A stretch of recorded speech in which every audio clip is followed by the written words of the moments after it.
OG ఈ cinema యొక్క content నేను చూసిన తర్వాత నాకు సినిమా మీద చాలా ఎగ్జైటింగ్‌గా ఉంది.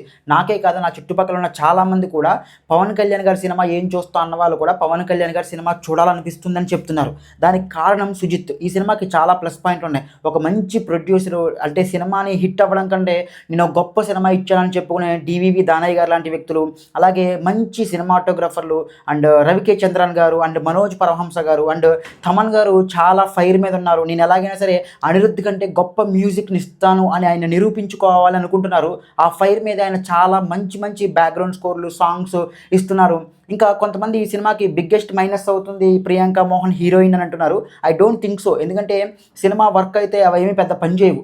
కానీ ఎ ఎవ్వరు ఇచ్చినా ఇవ్వకపోయినా సరే ఒక్క పవన్ కళ్యాణ్ గారు కొంచెం కాన్సంట్రేట్ చేసి ఒక 50-60% ఎఫర్ట్స్ ఈ సినిమాలో పెట్టినా సరే ఈ సినిమా బిగ్గెస్ట్ బ్లాక్ బస్టర్ అవుతుంది.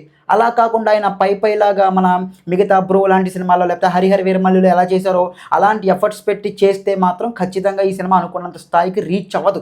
ఎందుకంటే ఎంత దర్శకుడు విజన్ ఉన్నా సరే, ఎంత స్టైలిష్ మేకర్ అయినా సరే యాక్టర్లు కొంచెం సపోర్ట్ చేయాలి. ఎస్పెషల్లీ హీరోలు, పెద్ద హీరోలు కొంచెం సపోర్ట్ చేయాలి. నేను విన్నది ఏంటంటే సుజిత్ ఈ సినిమాలో ఒక ఫైట్ని థాయిలాండ్లో చాలా స్టైలిష్గా తీయాలి అనుకున్నట్టు, కాకపోతే పవన్ కళ్యాణ్ గారి యొక్క షెడ్యూల్ కుదరకపోవడం వల్ల మంగళగిరిలో సెట్ వేసి తీశారని.